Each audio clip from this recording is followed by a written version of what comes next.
Welcome to the 2020 BMW F87 Generation M2 Competition, but no, this is not the one I co-own. This is a manual transmission, nearly 600 wheel horsepower, street and canyon build. The owner, Justin, who works at 034 Motorsports here in the Bay Area, has built this to be an absolute monster BMW M car.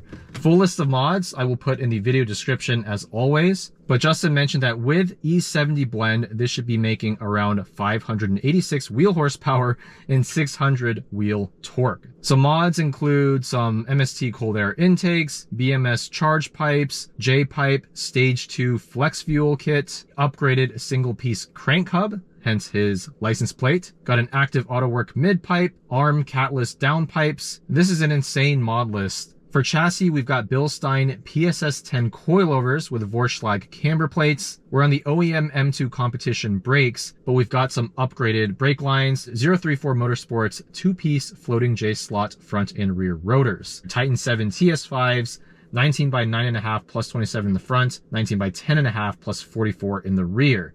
And we're running some Michelin PS4S tires, 265 up front, 295 in the back. This is so much more power than stock. I mean, stock is rated at 405 horsepower from the 3-liter twin turbo straight 6 S55 engine. And I already find mine to be very, very quick, not underpowered in the slightest. In fact, adding more power would be the last thing I do to the F87 M2 Comp. So let's see what happens with basically an extra 200 wheel horsepower. And a manual.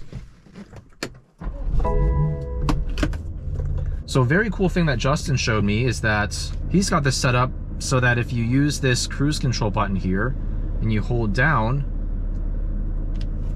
the tach goes up to the number that, if you multiply it by 10, that's the percentage of ethanol in the fuel. So right now, as you can see, it's about 81%. In terms of drive modes, let's see here. We'll go M1, which is Sport Plus for everything, or M2, which is Sport Plus and traction control in MDM mode. Let's go with that.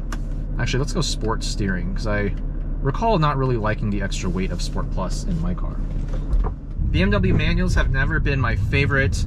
We're actually going to keep auto rev match on. Okay.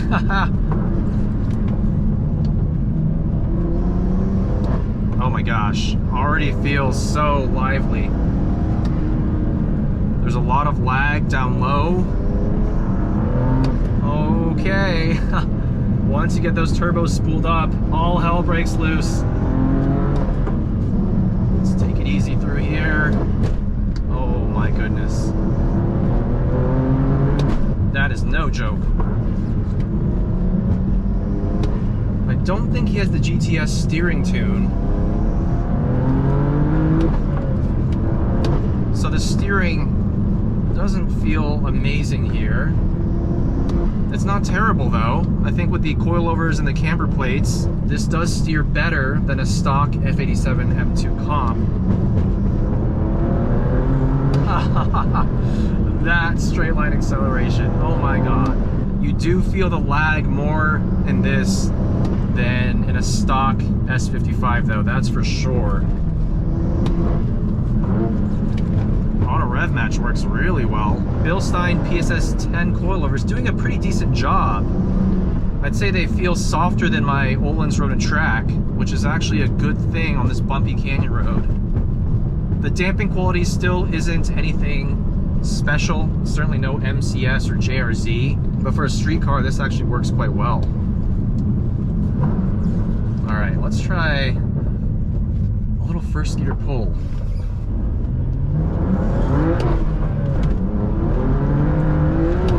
Oh my god. This short wheelbase platform is just so traction limited, it's so tail happy, and with this much power, doesn't really want to go in a straight line.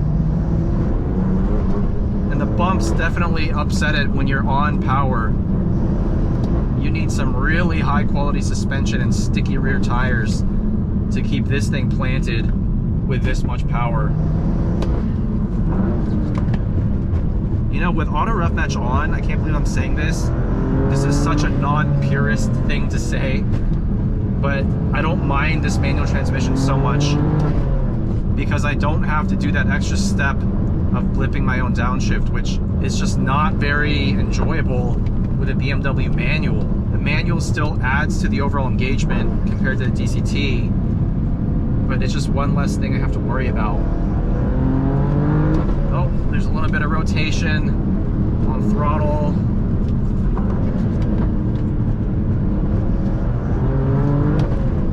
Oh my God, this is fast. The engine sounds quite good too. It has a gruffer tone in stock.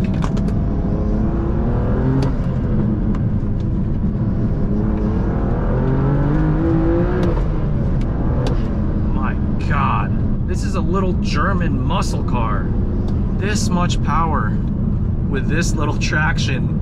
It's definitely nerve-wracking, but once you know what to expect, once you kind of experience a few corners of getting a little bit of slip angle, all of a sudden it actually becomes quite fun. It is a little bit nerve-wracking, but you know what? What's a front engine, rear drive, twin turbocharged sports coupe without a little bit of fear? That's part of the fun.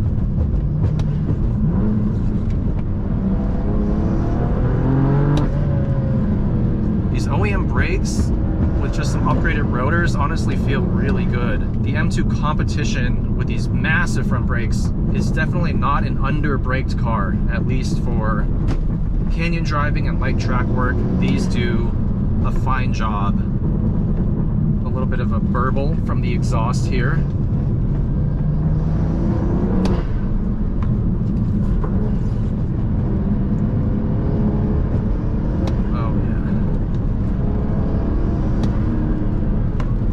Steering really isn't bothering me here at all. Maybe it's those camber plates that are really helping sharpen up that front end. Okay, here I do feel the limitations of these Bilstein dampers. A little bit bouncier than I'd like.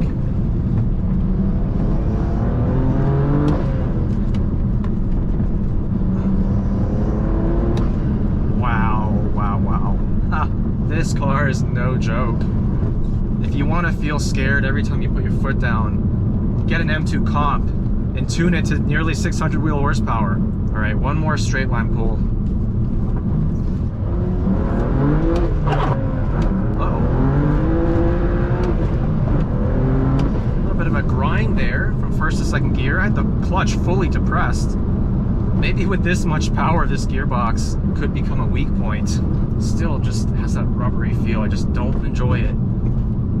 That's why my co-owner and I decided to go DCT for our M2 Comp. And it keeps the engine in its power band. I don't know if you can notice on camera, but every time I shift, I drop out of boost. And that's part of the fun, right? It's a total sort of Mark IV 2JZ Supra experience.